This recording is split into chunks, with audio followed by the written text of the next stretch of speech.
Bonjour, c'est Anne Guéquière. Alors si ce n'est déjà fait, j'aimerais vous inviter à vous inscrire dès maintenant à notre newsletter Métamorphose sur notre site internet métamorphosepodcast.com.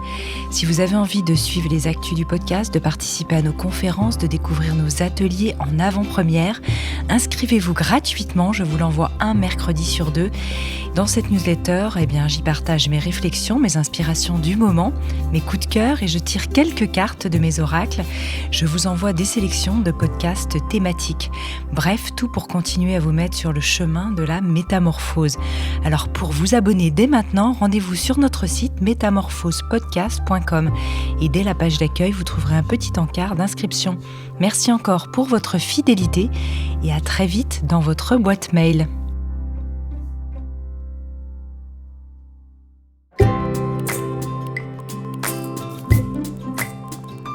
Bienvenue dans la saison 6 de Métamorphose, le podcast qui éveille la conscience. Au fil des semaines, je vous invite à découvrir avec moi des sujets inspirants portés par des personnalités lumineuses pour cheminer ensemble vers un éveil des consciences. Métamorphose, le podcast qui éveille la conscience. Tous les lundis et jeudis dès 7h.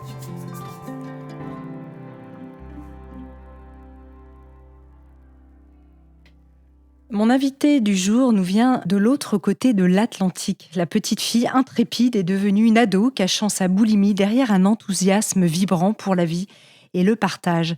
Cette aspiration à créer du lien et des connexions s'est ensuite incarnée dans le métier de journaliste qu'elle a exercé pendant plusieurs années avant de trouver sa raison d'être, promouvoir la santé mentale. Précurseur sur ce sujet dans lequel elle s'implique depuis plus de 20 ans, elle a participé à porter la thématique de la santé mentale sur le devant de la scène au Canada.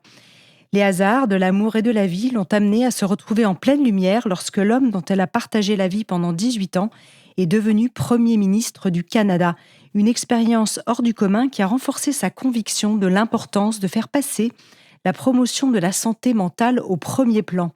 Reconnue par les Nations Unies pour son travail humanitaire, elle nous transmet ses réflexions, son expérience et ses convictions dans son livre « Entre nous, mieux se connaître, mieux s'aimer » qui vient tout juste de paraître aux éditions Chaos et entouré d'experts de renom. Je suis absolument ravie d'accueillir dans Métamorphose une autre femme de radio, Sophie Grégoire-Trudeau. Bonjour Sophie.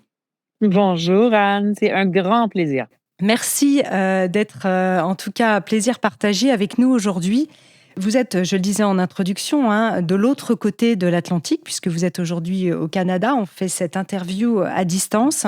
Je me suis demandé d'abord, quelle avait été la motivation, je crois que vous approchez de la cinquantaine, pour écrire ce livre, Entre nous? Je vous dis, c'est vraiment un travail de labeur du cœur, de l'âme, évidemment de la pensée aussi. Mais je vous dirais que depuis que je suis toute petite, j'ai cet engouement pour la vie. Vous l'avez tellement bien décrit dans votre belle introduction. Je dois dire que c'est une des plus belles introductions inspirantes. Vous m'avez inspirée, puis j'avais oublié que c'était moi. C'est trop chou. Alors, non, c'est vraiment bien ficelé. Je vous dirais que c'est mon amour pour l'autre. Je suis fille unique. Pour moi, l'autre, ce n'est pas l'enfer, comme disait Sartre, c'est une nourriture émotionnelle. On vient au monde avec cet engouement et cette prédisposition naturelle à connecter avec l'autre. Et parce que j'ai grandi en tant que fille unique, j'ai vraiment pendant longtemps, euh, comment dire, interne- internalisé, vraiment comme intériorisé, pardon, les dynamiques de mes parents dans leur couple. Et comme le font tous les enfants, mais quand on n'a pas de frères et sœurs, on dirait que c'est plus dirigé directement envers nous. Et ce qui m'a amené à l'adolescence pour plusieurs autres raisons à développer un trouble alimentaire. Et ce que je comprends aujourd'hui, c'est que toutes les formes de compulsion viennent d'une soif d'authenticité, d'être aimé pour qui on est, d'une soif émotionnelle qui n'a pas été assouvie. Et les drogues de choix aujourd'hui, dont la rage, la distraction, le désir, sont tellement des drogues fortes dans notre culture que les gens se sentent déracinés, se sentent seuls, se sentent déprimés, se sentent anxieux de par le rythme de vie auquel on est exposé. Et toute cette expérience de vie, pour moi, mon chemin de guérison aussi, et mon chemin de vie unique à travers le chemin co-politique et tout, m'ont mené à l'écriture de ce livre parce que j'ai eu, au cours des 20 dernières années, des contacts et des relations exceptionnelles avec des gens et des experts qui se dévouent à la santé mentale. Et pour moi, la santé mentale, c'est pas juste l'absence de santé mentale. C'est tout ce qui nous entoure dans notre vie. Mmh. Comment on consomme, comment on dort, avec qui on se tient, qu'est-ce qu'on met dans notre corps, comment on mange, comment on dort. C'est ça la santé mentale et c'est notre manière de se connaître qui dirige vraiment comment on agit et on réagit face à la vie. C'est Mmh. pour ça que j'ai écrit Entre nous. C'est vrai que dans ce livre, on va vous suivre depuis votre plus jeune enfance, en passant par l'adolescence, puis l'âge adulte, tout votre parcours avec des enseignements, des paroles d'experts, puisque je le disais, vous êtes entouré d'experts de renom. On va évidemment revenir sur eux tout au long de cette interview que vous avez rencontrés, vous le disiez à l'instant, et qui apportent aujourd'hui, à la fois dans les dernières découvertes au sujet de la santé mentale, voilà, des enseignements qui vont nous être vraiment précieux. Comment, j'avais envie de commencer aussi par ça, comment justement vous définissez la santé mentale? Vous l'avez définie parce que ce n'était pas, mais comment est-ce qu'on pourrait la définir? C'est assez compliqué finalement. Je pense que la santé mentale, d'une part, ça vient de ce que l'on pense de soi-même et la conversation intérieure que l'on a avec soi-même quand personne ne nous regarde. Cette espèce de ton, de patience ou d'impatience, de compassion ou de compétition, de rage ou de calme ou entre les 2. Je pense que c'est le ton qu'on développe, la conversation, la parole que l'on tient envers soi-même et cette parole, c'est le reflet de du niveau de profondeur auquel on se connaît ou pas. Et ensuite, évidemment, c'est notre santé, physiologique, la santé du cerveau, comment on se nourrit, la santé intestinale et la flore intestinale. Maintenant, on comprend que c'est d'une manière holistique et directement lié à la santé du cerveau. Alors, c'est un mélange de physiologie, oui, mais aussi beaucoup de connaissances de soi et de capacité de se réguler dans notre système nerveux. Alors, la santé mentale, comme vous avez dit, ce n'est pas juste l'absence de maladie mentale, mais bien la présence de santé, de de connaissance de soi et de capacité à s'autoréguler et à se co-réguler dans nos relations. Parce qu'on sait très bien que, par exemple, un conflit dans une relation qu'on a, que ce soit au travail, dans la famille, ou dans une relation amoureuse, notre capacité à garder notre calme, à être capable de faire face au conflit, à être capable de résoudre un conflit, à être capable de prendre la critique sans se sentir complètement renversé par la différence de l'autre, ça repose sur notre fragilité ou notre solidité émotionnelle. Mmh. Évidemment, on y reviendra longuement et notamment sur les liens d'attachement, dans notre plus jeune enfance. Avant ça, j'aimerais revenir sur peut-être les troubles alimentaires puisque, il y a une vingtaine d'années, vous étiez alors chroniqueuse radio. Vous avez décidé de parler publiquement des troubles alimentaires que vous avez connus pendant votre adolescence et si je remets nos auditrices et nos auditeurs, parce qu'aujourd'hui, beaucoup de gens parlent publiquement et font, le coming out de troubles de santé et de troubles alimentaires. Il y a 20 ans, vous étiez vraiment, précurseur dans le domaine. Peu de gens, en fait, en parlaient. On cachait même, certains de nos troubles. Je pense que la honte et la culpabilité sont probablement les pires ennemis de notre santé mentale. Et je pense que à travers nos relations avec les gens qu'on aime ou même à l'école ou, au travail, on garde beaucoup de culpabilité, surtout les femmes, je dirais, d'une manière parce que notre définition de la féminité nous garde dans une espèce de carcan qui est à notre détriment, non seulement à nous, mais aux hommes aussi, parce que notre définition de la féminité ne nous permet pas d'exprimer toute notre authenticité et on vit dans une société qui nous récompense quand on est inauthentique, que ce soit physiquement, en cachant les signes de vieillesse, que ce soit mentalement, en sachant que vieillir, c'est une insulte, et qu'il faut paraître, apparaître et disparaître même, physiquement et mentalement dans plusieurs, sphères de notre société. Et ensuite, la définition de la masculinité aussi chez les hommes et les garçons, qui les gardent eux aussi dans un carcan insultant pour leur propre intelligence, leur potentiel, leur sagesse. Il va falloir sérieusement qu'on révise notre fragilité pour comprendre que notre fragilité correspond beaucoup aussi à des modèles de société Et quand notre culture nous dicte comment agir, comment paraître, quand on définit la beauté, même si maintenant on célèbre plus la diversité, quand on définit la beauté par seulement un ou 2 modèles, et que nos petites filles nous voient, nous, mères et femmes et hommes envers les mères et les femmes, comment ils nous traitent. Quand j'entends des chansons de Grand Corps Malade sur les femmes qui parlent avec tellement de beauté et Mmh. de compassion et d'empathie et de respect, je pense que ça prend encore beaucoup plus d'hommes comme ça qui célèbrent les femmes et qui démontrent une certaine sagesse, une douceur, une compassion dont les hommes sont capables et qu'ils méritent pour se sentir aussi, eux aussi, mieux dans leur peau et dans leur tête. Mmh. Parce que c'est pas juste les femmes qui souffrent mentalement, hein. Tout ce qui touche les troubles alimentaires, ça ça inflige les hommes, mais les garçons aussi. Et on sait maintenant que les compulsions, pas juste les désordres alimentaires, mais moi, oui, vous l'avez bien dit, Anne, il y a 20 ans, quand j'en parlais, heu, c'était un peu même bizarre. Les gens ne parlaient pas de troubles alimentaires. On pensait que c'était les gens qui ne mangeaient plus ou les gens qui se faisaient vomir. Notre niveau d'ignorance était vraiment élaboré, là. Ça en était triste.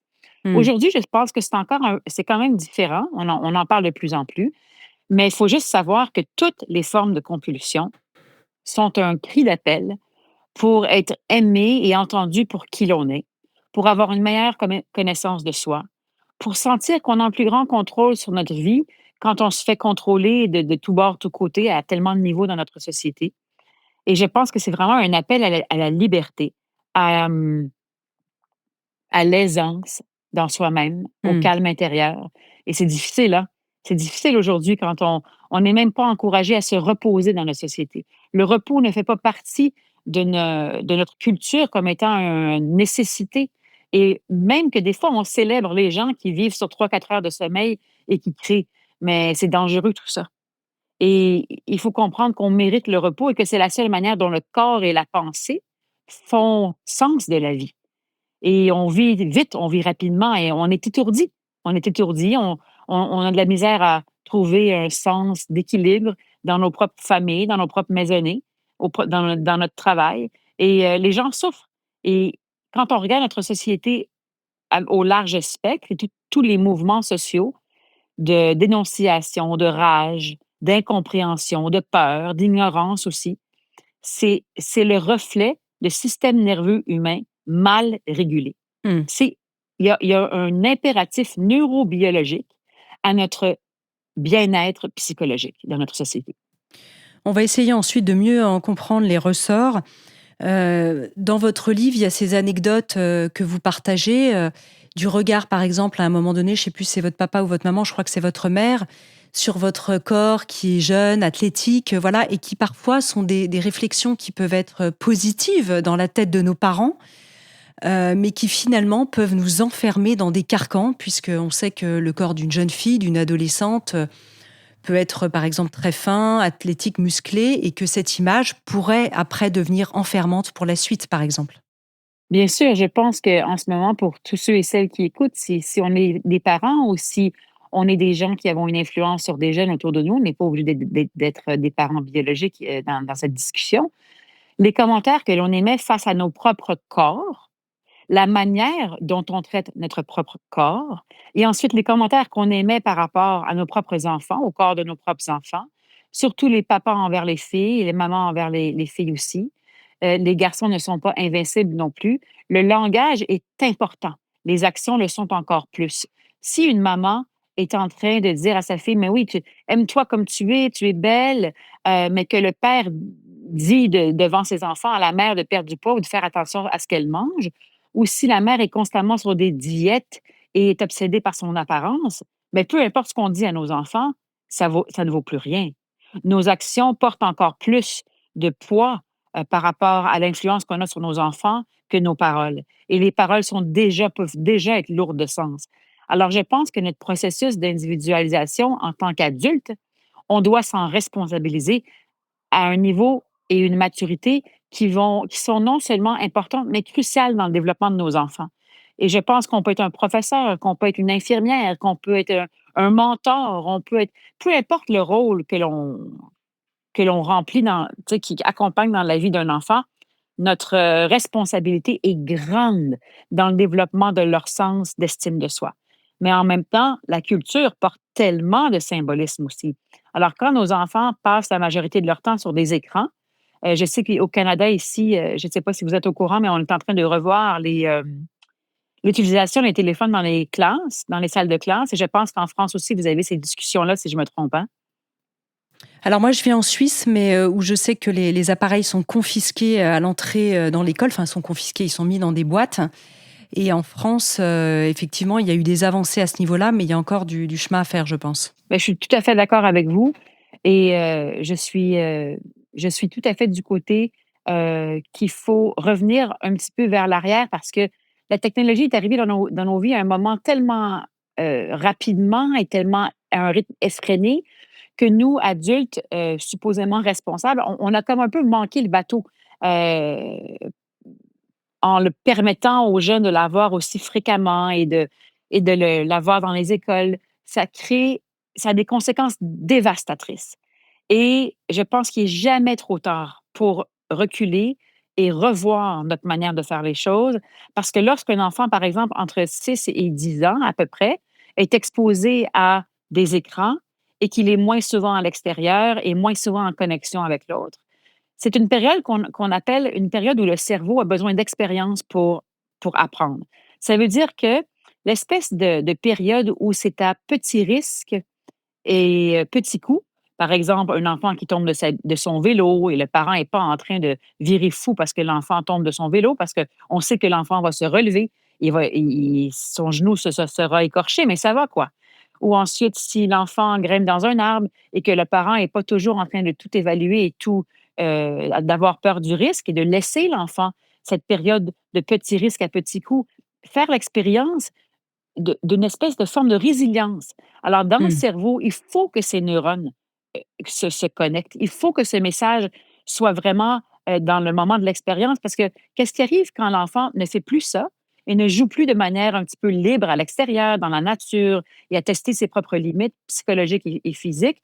C'est qu'à l'âge adulte, quand la vie est à grand coût et grand risque, le cerveau, notre neurobiologie commune, n'a pas développé le réseau de résilience nécessaire pour faire face aux plus grands risques, à la critique, à la défaite, hem des fois au manque de réussite. Ça fait partie de la vie, d'être capable de s'asseoir avec sa souffrance, d'être capable d'accepter la critique et la différence de l'autre. Sinon, on reste fragile à la différence de l'autre, on reste fragile à la critique, à la défaite et il arrive quoi dans la vie? Bien, il arrive qu'on se sent complètement dépassé et que les troubles de santé mentale sont en hausse et vous savez, c'est pas seulement parce qu'on doit pathologiser nos troubles. Parfois, ce ne sont pas des vrais troubles. Ce sont des réactions à un univers et à un rythme de vie qui ne correspondent pas à la manière dont nous, êtres humains, sommes supposés vivre. Et je pense que Mmh. tout le monde comprend ce qu'on est en train de dire en ce moment parce que les gens essaient de rejoindre les 2 bouts, essaient de payer leur loyer, essaient de nourrir leurs enfants, essaient d'avoir un petit peu de temps pour se détendre, mais tout ça devient une équation presque insupportable à solutionner. Alors, quand on nous enlève de par notre obsession avec la réussite, de par notre obsession de contrôler tout ce qui est dans notre environnement et nos peurs sous-jacentes et nos insécurités, bien, ça fait on en devient malade, physiquement et mentalement. Mais je pense qu'il faut aussi se rappeler qu'il faut faire attention avant de pathologiser parce que on est en réaction à un environnement instable, incertain et un peu anormal par rapport à ce que notre cerveau primitif, qui veut s'éloigner du danger et se rapprocher du confort, Mmh. recherche pour que notre corps et notre cerveau se sentent en équilibre. Ce qui est intéressant aussi, peut-être je discutais, avec une connaissance qui habite, à Hong Kong, qui disait que finalement, peut-être pour d'autres raisons en Chine, mais que cette interdiction pour les jeunes, d'être plus de 2 heures par semaine sur les réseaux, peuvent être des modèles intéressants, tout comme, au niveau de l'alcool, par exemple, on a régulé, l'interdiction de la vente d'alcool, même si bon, il peut y avoir des fraudes et cetera, mais quand même, ça a été régulé, au niveau, international. Beh, écoutez, oui, je pense que d'avoir une régulation est très importante. Mais en même temps, c'est comme si il faut faire attention parce qu'il faut être aussi faire confiance que les gens soient capables de développer leur propre discernement et que ce ne soit pas des influences extérieures qui, constamment sont en train de mettre des barèmes dans nos vies, pour que nous, on se sente en contrôle. À un moment donné, il faut que l'être humain prenne, conscience de son environnement. Il faut qu'on développe un discernement et un bon jugement parce que au bout du compte, si le parent est mal régulé, ben l'enfant de 2, 3, 4 ans à qui on donne un téléphone dans sa poussette et j'en vois fréquemment et le cœur me serre parce que je me dis: Aucun enfant, si tu regardes la recherche et si tu écoutes les spécialistes, aucun enfant ne devrait avoir un écran avant l'âge de 5 ans. C'est complètement, irresponsable. Mmh. Donc oui, il faut réguler. Oui, il faut aussi responsabiliser les grands des réseaux sociaux, les grandes compagnies de réseaux sociaux, d'internet et cetera, à évidemment, qui sont obsédés par le profit, à s'assurer qu'elles sont aussi responsables au niveau éthique dans le contenu et au niveau éthique dans l'utilisation. Alors oui, je Mmh. suis d'accord avec vous, mais je pense qu'il faut rajouter aussi que nous sommes des êtres pensants, qui sommes capables de s'autoréguler et d'avoir du discernement. Mais c'est de plus en plus difficile, je dirais, surtout avec la venue de l'intelligence artificielle. Oui, tout à fait. Non, non, c'est pour ça que je précisais pour la Chine, pour d'autres raisons, hein. Ils le font certainement aussi pour d'autres raisons. Oui, oui, pour Voilà, contrôler la donc pensée autrement voilà, peut-être, donc oui. voilà, c'était pour simplement donner cet exemple. Alors pour revenir peut-être sur les souffrances et nos blessures, vous dites et j'aime bien, cette phrase qu'il est important de prendre conscience que nous sommes bien souvent en train d'endormir notre douleur.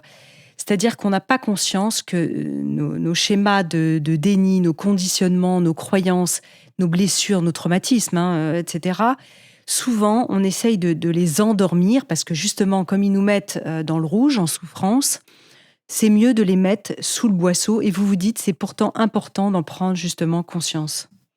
Je pense qu'un des plus grands dangers qui nous guette, c'est d'essayer de fuir notre douleur. La Mmh, douleur fait partie de notre évolution en tant qu'être humain. C'est pas possible de vivre une vie sans douleur. La souffrance est souvent, et là, je suis pas en train de dire qu'on devrait s'infliger la souffrance juste pour le plaisir, là, c'est pas ça du tout.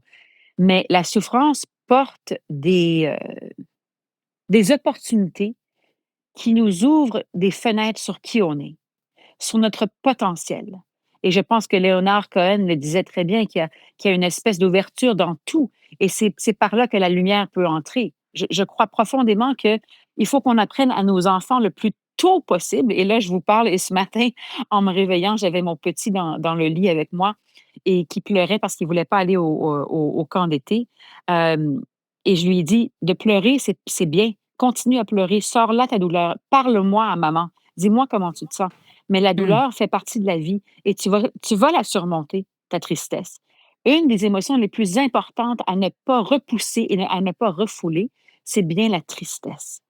Et quand on refoule la tristesse, elle peut comment dire, devenir un effet boule de neige avec le temps et se transformer en colère et en rage. Parce que les gens qui sont enragés, souvent, ce sont des gens qu'on a qu'on n'a pas écoutés, qui n'ont pas mmh, été entendus. Et quand on pense encore une fois à des mouvements de société, à des gens qui sont remplis de rage et de frustration envers les institutions, qui cherchent à blâmer l'autre pour, assouvir un besoin de calme et d'être réassurés à l'intérieur d'eux-mêmes. Au fond, c'est l'enfant en nous, hein? C'est l'enfant en nous qui est agité et qui cherche d'être rassuré et qui ne trouve pas cette réassurance dans la société. Et ça, c'est mmh. grave parce que ça crée des mouvements et des formes de déni et de reni de soi-même et de peur de l'autre qui nous enfoncent dans des gouffres de racisme, d'intolérance ou de manque d'acceptation. Et ça vient de systèmes nerveux mal régulés. Ça vient Mmh. de comportements et d'attachements à l'enfance qui ont été mal développés. Alors, on peut peut-être en parler sous peu pour que les gens comprennent de quoi on parle, parce que notre Alors oui, personnalité vient de là. oui. Alors tout à fait, justement, j'allais y venir. En quoi notre style d'attachement, justement, déclenche ces stratégies, en fait, d'interaction émotionnelle qui sont soit dysfonctionnelles, soit au contraire sécures. Il y avait les travaux, de Bowlby qui étaient bien connus, en fait, sur le sujet. Mais on est allé aujourd'hui un petit peu plus loin. Vous en parlez aussi dans votre livre à propos de John Gray, à ne pas confondre avec l'autre Gray qui est l'auteur Des hommes viennent de Mars et des femmes viennent de Vénus, je crois. Peut-être expliquez-nous un peu quelles sont les dernières justement découvertes sur nos systèmes d'attachement émotionnel. J'ai reçu Boris Cyrulnik aussi dans cette émission qui en a parlé longuement. C'est vraiment important peut-être de revenir dessus et de comprendre en fait nos systèmes. C'est tellement important, Anne, parce que, vous savez, notre sentiment, le cerveau recherche toujours, l'être humain recherche toujours un sentiment de sécurité. On veut fuir le danger et trouver le confort. Notre cerveau primitif, qui a 200 000 ans, a encore la même structure et par défaut, c'est ce qu'on recherche. Alors, quand on revient du bureau et qu'on est fatigué, on veut prendre, je ne sais pas moi, un verre de vin ou une bière et regarder la télévision, c'est un petit peu notre prédisposition. Notre cerveau humain ne recherche pas le bonheur par défaut. Il recherche le réconfort. Et il faut être conscient de ça euh, pour pouvoir corriger le tir et décider que, par exemple, je ne prendrai pas tout de suite l'alcool et la télévision. Je vais aller faire une marche ou je vais aller faire du jardinage ou je vais appeler un ami pour lui parler de mes souffrances ou de ce qui ne va pas. Il faut faire le choix conscient. C'est ça, vivre une vie consciente.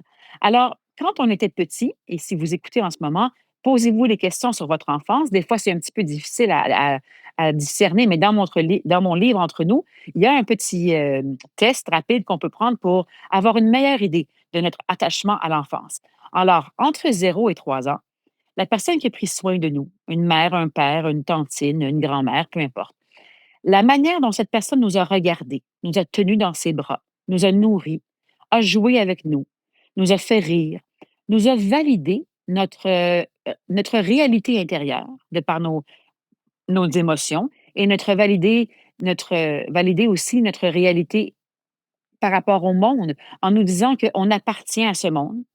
On est là pour qu'on prenne soin de nous. Et de 0 à 4 ans, le bébé a vraiment besoin de ça. Et c'est comme une danse inconsciente. Ça se passe dans le cerveau droit, Mmh. qui est le cerveau émotionnel. Tout le monde a 2 hémisphères dans notre cerveau.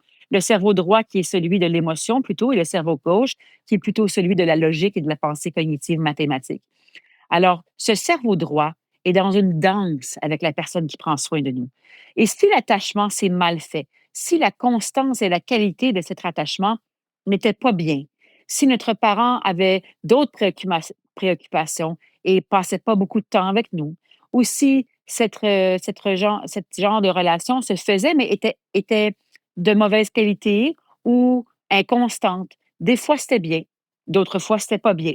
Bien, ça laisse des traces dans notre cerveau, des traces neurologiques, qui restent un tracé, comme une symphonie, comme une musique, qui nous accompagne tout au long de notre vie. Est-ce que ça veut dire qu'on est victime de ce tracé? Non, mais ça veut dire qu'on a une prédisposition dans notre système nerveux qui fait que si vous avez été abusé, par exemple, plus jeune, ou si vous avez été négligé, que dans une relation plus tard, quand notre partenaire nous dit que quelque chose ne va pas, tout d'un coup, on se sent encore comme l'enfant de 3 ou 4 ans. On a peur, on pense qu'on va se faire abandonner, que le parent va partir, que le partenaire va partir. Alors là, je suis en train d'exagérer pour des fins de compréhension, mais il y en a qui ont vécu de pires choses, il y en a qui ont vécu des choses je dirais, moins fragiles. Mais au bout du compte, ce qui est le plus important, Anne, c'est notre sentiment de sécurité. Et là, la sécurité, c'est Mmh. 2 choses. C'est pas seulement l'absence de danger, alors un parent abusif ou je sais pas moi, un environnement instable ou dangereux, des parents avec des compulsions, ou un danger imminent autour de nous, mais c'est aussi la présence de connexion. La sécurité n'est pas seulement l'absence de danger, c'est la présence de connexion profonde. L'être humain recherche la connexion profonde avec l'autre. On est fait pour être Mmh. regardé, pour être pris dans les bras, pour être validé.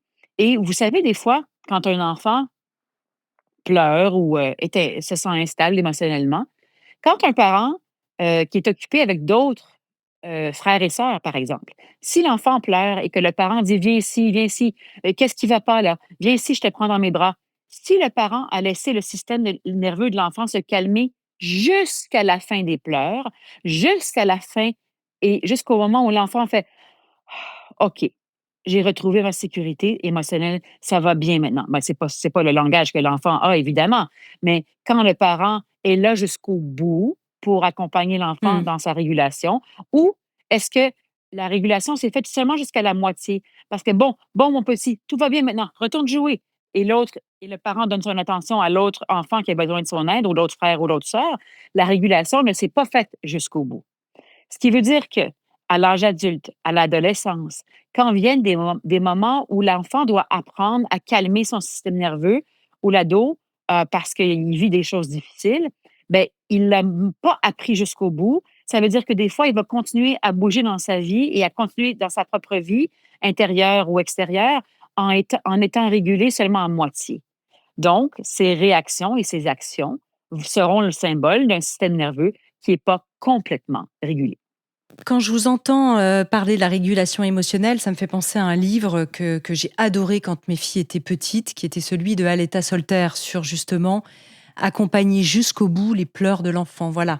Le prendre, pas forcément ce que vous disiez, conseiller, donner, une indication de: «Fais ci, fais ça, stop, arrête», mais au contraire, simplement être là en présence, comme vous l'avez très bien fait avec la tristesse de votre fils qui voulait pas aller en camp, c'était ce matin ou hier, je sais Oui, plus ce que vous oui, oui. disiez, mais voilà, donc vraiment de pouvoir, heu, être dans cette présence consolatrice, mais non dirigeante, non directrice, en fait. Il y a quelque chose de très bon d'être en humanité comme ça, Vous finalement. me vous On veut toujours faire. vous me Oui. donnez des frissons. J'ai des frissons de la tête aux pieds en ce moment. Parce que vous savez, Mmh. c'est tout dont un être humain a besoin au niveau viscéral. On a besoin d'être rassuré. On a besoin d'avoir quelqu'un de bienveillant et de devenir bienveillant envers nous-mêmes aussi. Donc cette espèce de vous avez tellement utilisé une belle expression, c'était quoi? Une présence consolatrice. C'est tellement une belle expression parce que qu'on soit enfant ou adulte, ou une personne, qui est en âge mûr, on a besoin de ça.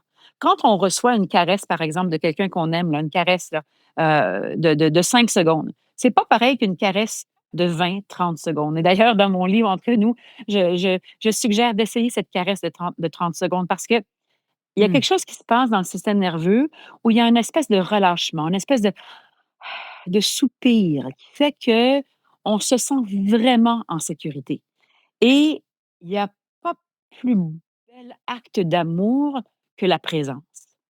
Et quand on pense au niveau de stress que l'on vit dans nos vies aujourd'hui, au niveau d'alerte que l'on vit, hem, de se sentir en sécurité et en présence, le stress, c'est vraiment un manque de présence, parce que le stress, c'est une espèce de relation dysfonctionnelle avec le moment présent.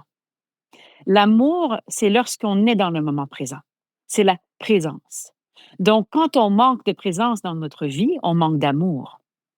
Et sans amour, on ne va nulle part. Cet amour n'est pas seulement romantique. Il peut provenir de tellement de différentes sources. Ça peut être l'amour qu'on partage avec un animal de compagnie, avec un ami, avec un amoureux, avec une personne de confiance, avec un mentor, avec un professeur. Les sources d'amour sont multiples, mais je pense qu'on a tellement idéalisé l'amour romantique et défini par un vocabulaire tellement restreint ce qui est l'amour, ce qui est le succès par le mariage, ce qui est l'échec par le divorce ou la séparation, quand la vie, au fond, est tellement plus riche, est tellement nuancée et moins noir et blanc que tout ça. Elle est tellement plus nuancée que tout ça. Et la présence qui rassure est à la base de tout, de tout. Et c'est le Mmh. plus grand signe d'amour. Quand on est en présence de quelqu'un dont on sent la présence, de par son regard, de par sa présence physique, et de par le ralenti, je vous dirais. L'amour, le rythme de l'amour est lent. Le désir et l'obsession et l'espèce de pulsion sexuelle, ça, c'est rapide. Mais l'amour, c'est lent. La présence, c'est lent. Est-ce qu'on apprend à nos enfants à ralentir? Est-ce que nous, en tant que parents ou mentors ou amis, est-ce qu'on sait ralentir? C'est pour ça que pour moi, il y a plusieurs arts méditatifs et plusieurs manières de ralentir dans la vie. Pour moi, c'était le yoga, la méditation, la nature, la respiration. Pour plusieurs, ça peut être autre chose. mais de ralentir, c'est le plus beau cadeau qu'on peut se donner parce que ça nous permet non seulement d'avoir une perspective envers nous-mêmes, mais ça permet de calmer le système nerveux, ça permet d'avoir un discernement, une perspective par rapport à la vie, une distance par rapport à ce qui nous fait mal ou les conflits qui sont présents dans notre vie. On ne peut pas résoudre des conflits dans la rapidité. Ce n'est pas possible. Mmh. D'ailleurs, dans une discussion que vous avez avec le docteur Siegel, il parle de devenir entier. Et je trouve ça intéressant, cette notion de devenir entier. J'aimerais bien que vous nous en parliez.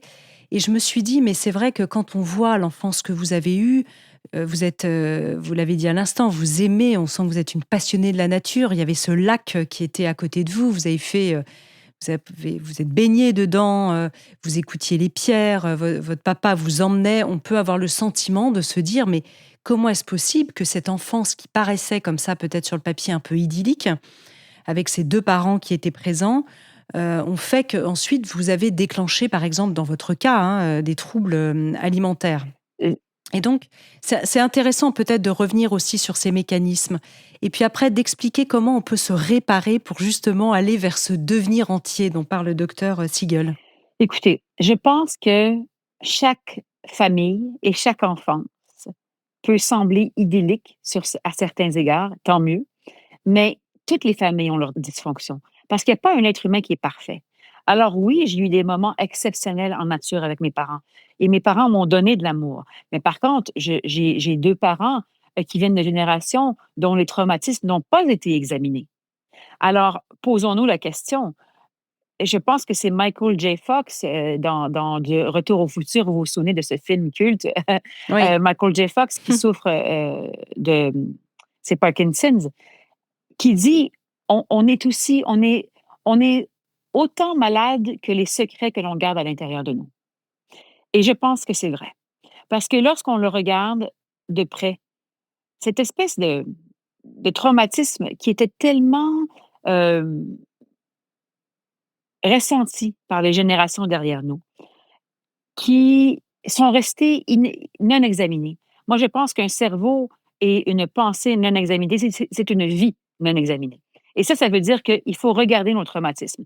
Et là, on va parler, Anne, du fait qu'il y a des petits traumatismes et il y a des grands traumatismes. Petit T, grand T. Et docteur Gabor Maté, qui est connu mondialement pour euh, sa spécialisation en compulsion et au Mm. traumatisme à l'enfance et tout ça, vous savez, les traumatismes, c'est pas seulement ce qui nous est arrivé qui était mal, mais c'est ce qui aurait dû prendre place pour nous nourrir émotionnellement qui n'a pas pris place. Ça aussi, c'est un traumatisme. Alors, oui, évidemment que l'abus est une forme de traumatisme. Moi, j'ai pas subi d'abus direct, mais j'ai vu l'abus psychologique dans ma famille. Il y avait des formes de compulsion des deux côtés de ma famille. J'avais des membres de ma famille qui n'ont pas examiné leur traumatisme. Alors, ce qui se passe quand les parents ou les mentors ou les amis qui entourent les jeunes ne composent pas avec leur traumatisme, c'est qu'on laisse un héritage émotionnel aux enfants qui ne leur appartient pas. Et ça, c'est un manque de responsabilité des adultes. Et c'est excessivement important. Peu importe notre âge, et c'est jamais trop tard, hein? Si vous écoutez en ce moment et que vous vous dites, ben là, j'ai tout mal fait, je fais quoi maintenant? On n'est pas en train d'avoir une discussion ici pour que les gens se sentent en culpabilité ou dans la honte. Bien au contraire. Il n'est jamais trop tard pour regarder ce traumatisme. Il n'est jamais trop tard pour guérir. Il n'est jamais trop tard pour développer une certaine distance par rapport à qui on est. Et cela nous mène à, dans votre question, ça veut dire quoi être entier? Je pense qu'être entier, ça veut dire d'accepter toutes les parties de soi-même, les Mm. bonnes et les moins bonnes. Et celles qu'on aime, dont on a honte. Celles qu'on aime, dont on est fier et celles qu'on ne veut même pas regarder. Il faut savoir que l'entièreté de l'être humain, ça fait partie de tout ça. Mais le processus de responsabilité, c'est celui de regarder tous les raccoins, de ne pas en laisser dans la noirceur, parce que ceux-là nous suivent toute notre vie. Et la vérité que l'on repousse constamment, je pense que c'est la grande moine bouddhiste Pema Chodron qui parle de ça, les vérités que l'on repousse de soi-même nous suivront toute notre vie. Et pour devenir qui on est, il faut être jeté à l'extérieur du nid continuellement. Ce n'est pas un apprentissage et on se dit: «Ah, tout d'un coup, génial, je suis comme un moine, je suis sous la lumière et je connais tout». Jamais, on se rend Mmh. jamais à ce point. On est toujours en apprentissage. Alors je pense que cette entièreté, c'est cette responsabilité à regarder tous les petits raccoins de notre fort intérieur et de ne pas avoir honte des parties dans lesquelles on est moins à l'aise ou inconfortable. Il y a tellement de gens qui baignent dans la honte et la culpabilité parce qu'on nous a pas appris à regarder ces parties plus sombres de nous-mêmes. Ces ombres, on doit les regarder. Elles font partie de qui on est et on doit en parler. On doit parler de nos souffrances et de nos ombres. On doit comprendre d'où elles viennent. Parce que dès qu'on commence à faire ça, on a la moitié du chemin de guérison d'entamer. On parlait du docteur, Gabor Maté, hein, qui est ce grand psychologue du développement.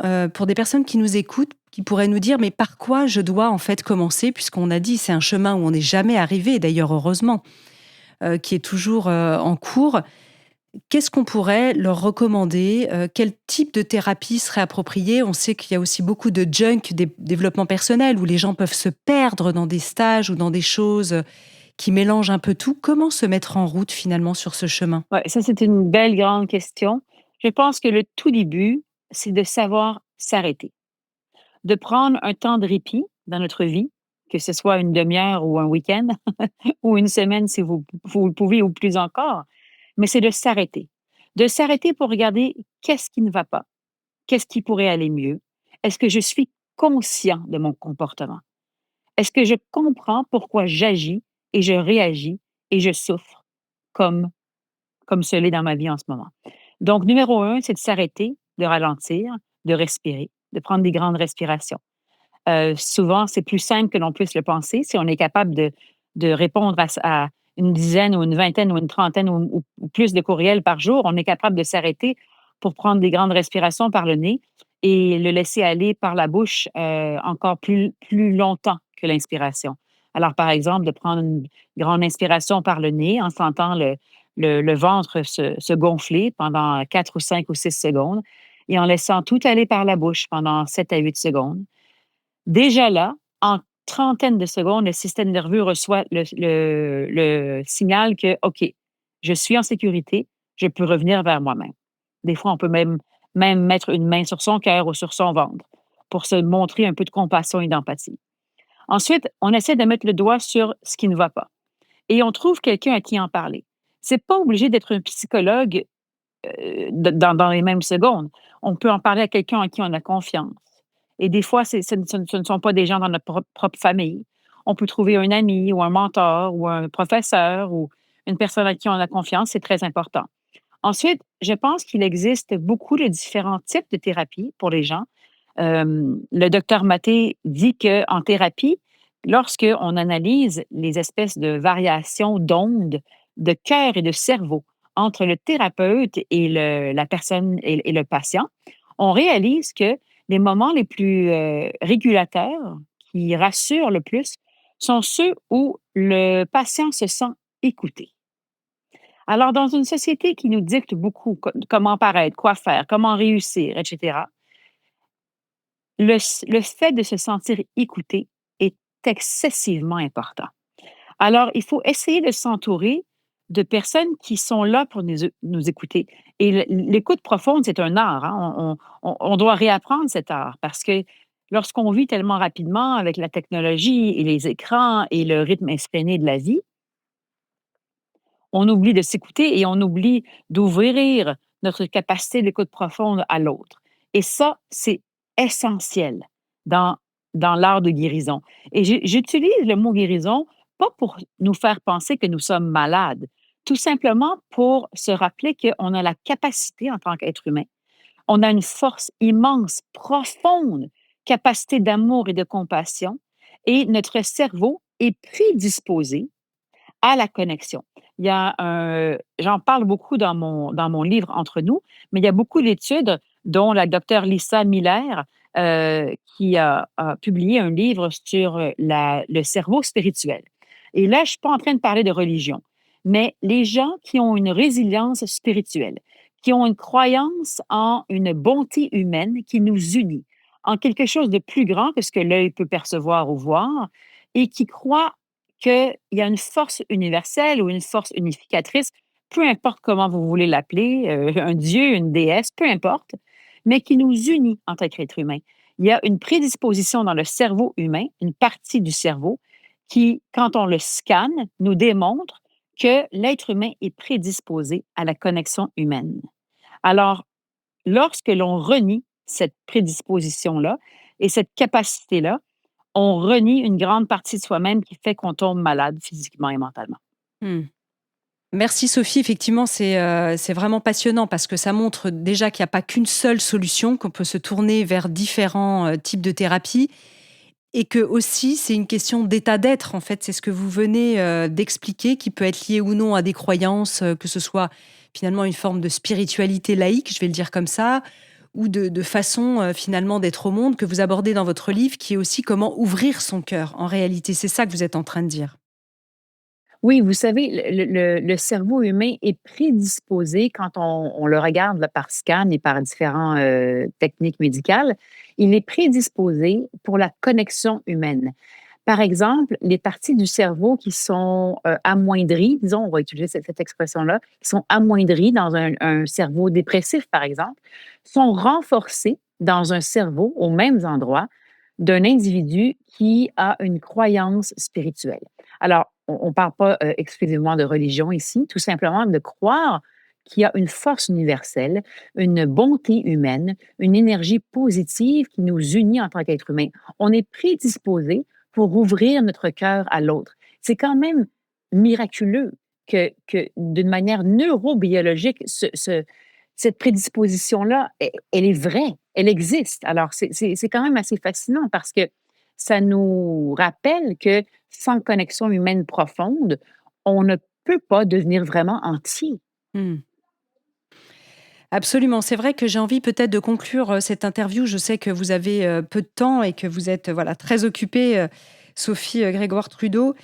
J'aime beaucoup quand vous dites qu'on pourrait dire que, à la place de je pense donc je suis, cette fameuse phrase de Descartes où vous dites finalement je pense donc je suis, on pourrait dire je sens, je ressens donc je suis. Être vraiment dans ce ressenti émotionnel qu'on peut arriver peut-être à toucher du doigt si on est anesthésié, en tout cas peut-être émotionnellement, si on sent qu'on a du mal, avec des techniques de régulation émotionnelle. Il y en a beaucoup. Vous parlez aussi de la thérapie Imago, dans lequel on parle de régulation émotionnelle, etc. Être vraiment dans le ressentir. Je pense que c'est probablement le plus beau cadeau qu'on peut se faire en tant qu'être humain que d'être dans le ressenti. Et je veux juste vous dire que des femmes comme vous qui portez la lumière sur ce sujet, puis les gens à travers différents domaines qui jettent la lumière sur notre condition humaine au niveau du cœur et de l'esprit et aussi de la neurobiologie, c'est tellement important. Parce qu'entre vous et moi, avec tous les défis qui nous attendent avec ce monde en déclin à plusieurs égards, si on ne sera pas capable de se réguler en tant qu'être humain, de comprendre nos actions et nos comportements et la source de notre personnalité, comment est-ce on va faire pour protéger nos démocraties, pour protéger notre terre? Vous savez, il y a un vieux proverbe cheyenne autochtone qui dit que, en fin de compte, à la fin, on protégera ce que l'on aime et on aimera ce que l'on aura appris. Alors, que ce soit pour l'environnement ou pour nous-mêmes, l'éducation émotionnelle est tellement à la base de tout. De se comprendre, de savoir comment l'être humain, au niveau de la neurobiologie, interprète ses propres émotions et que, vous savez, Anne, toutes les émotions qu'on a proviennent de l'état de notre corps. Parce que si le corps est constamment en alerte dans notre système nerveux autonome, tous les êtres humains en ont un, vous, moi et tous ceux qui nous écoutent, tout le monde, il y a deux branches, la branche sympathique et la branche parasympathique. La branche sympathique est celle qui s'occupe de déceler le danger, peu importe la situation d'alerte, et la branche parasympathique est celle qui s'occupe de la digestion et du repos, alors qui nous amène vraiment dans le calme. Et dans une journée, quand on travaille, quand on est avec nos enfants, peu importe qu'on est ado, peu importe, on danse entre la branche sympathique d'alerte et la branche parasympathique de repos. C'est normal. Mais aujourd'hui, quand on regarde le rythme effréné dans lequel on vit, quand on regarde tout ce qu'on nous impose comme carcan de féminité ou de masculinité, quand on regarde les gens qui n'arrivent plus à rejoindre les deux bouts, le système nerveux reste chroniquement ou trop longtemps dans la branche sympathique d'alerte. Qu'est-ce qui arrive quand on reste trop longtemps là? On devient complètement anxieux, on peut devenir dépassé par la vie, on peut devenir malade physiquement et mentalement. Et quand on reste trop longtemps dans la branche sympathique et que le système est en alerte, alerte, alerte, à un moment donné, le corps dit « je n'en peux plus ». Et là, on tombe dans la dépression. Alors, quand tous les systèmes de protection de l'être humain ont été tentés et essayés et que ça ne fonctionne pas, fouf, tout d'un coup, on tombe dans l'état de la lenteur, de la dépression, de la noirceur. Alors, notre capacité à se réguler va déterminer notre niveau de résilience émotionnelle à composer avec la vie qui nous attend et les crises auxquelles on fait face en tant que société. Alors, pour moi, une bonne régulation émotionnelle, ça veut dire des êtres humains qui n'ont pas peur de la différence de l'autre, qui ne se sentent pas en alerte à cause de la différence ou menacés par la différence de l'autre. Et c'est un peu le symbole d'une démocratie saine. Alors, on parle de choses excessivement importantes aujourd'hui, Anne. Merci de jeter la lumière sur ça. Mais surtout, merci à vous d'être vraiment cette formidable ambassadrice autour des questions de santé mentale. Je le disais, vous êtes vraiment très engagée à plus haut niveau avec des professionnels sur le sujet. Peut-être que si vous êtes d'accord, on pourra partager la pratique simple pour calmer l'anxiété qui est proposée dans votre livre avec Nina Zolotto dans la newsletter des abonnés à Métamorphose, si vous êtes d'accord pour cela. Sophie Grégoire-Trudeau, en tout cas, merci infiniment d'être venue partager sur ce thème, sur ces questions de santé mentale. Vous êtes confiée au micro de Métamorphose. Je rappelle le titre de votre livre, « Entre nous, mieux se connaître, mieux s'aimer », qui est vraiment une sorte de Bible, en fait, autour du sujet. Vous le dites en 4e de couve, mieux se comprendre, mieux se guérir, ça nous appartient et ça dépend de nous tous. Merci infiniment. Et puis, j'ai pas eu simplement votre consentement pour le petit partage de la régulation émotionnelle, si vous êtes d'accord sur ce sujet. Mais bien sûr, et si je peux rappeler à tous et à toutes, on parle de choses sérieuses et on s'éduque sur des trucs qui vont changer nos vies.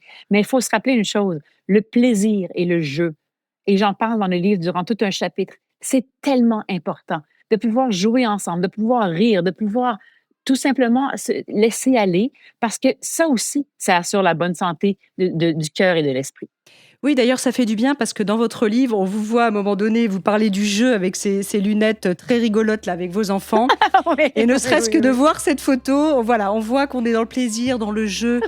et jouer, finalement, c'est aussi la vie. Bien sûr, on joue nos vies d'une certaine manière. Donc, merci aussi pour tous ces moments de plaisir. Merci infiniment, Sophie. Et puis, à bientôt, j'espère.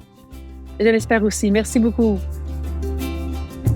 Si vous avez aimé ce podcast, n'hésitez pas à lui donner 5 étoiles sur Spotify et surtout abonnez-vous gratuitement sur votre plateforme préférée pour ne manquer aucun épisode. Découvrez mes invités en avant-première sur Instagram à l'adresse Métamorphose Podcast et abonnez-vous aussi gratuitement dès maintenant à la newsletter Métamorphose pour être au courant de nos conférences, ateliers et de nos dernières actualités. Pour ça, rendez-vous sur notre nouveau site www.métamorphospodcast.com. Métamorphose, le podcast qui éveille la conscience. Tous les lundis et jeudis, dès 7h.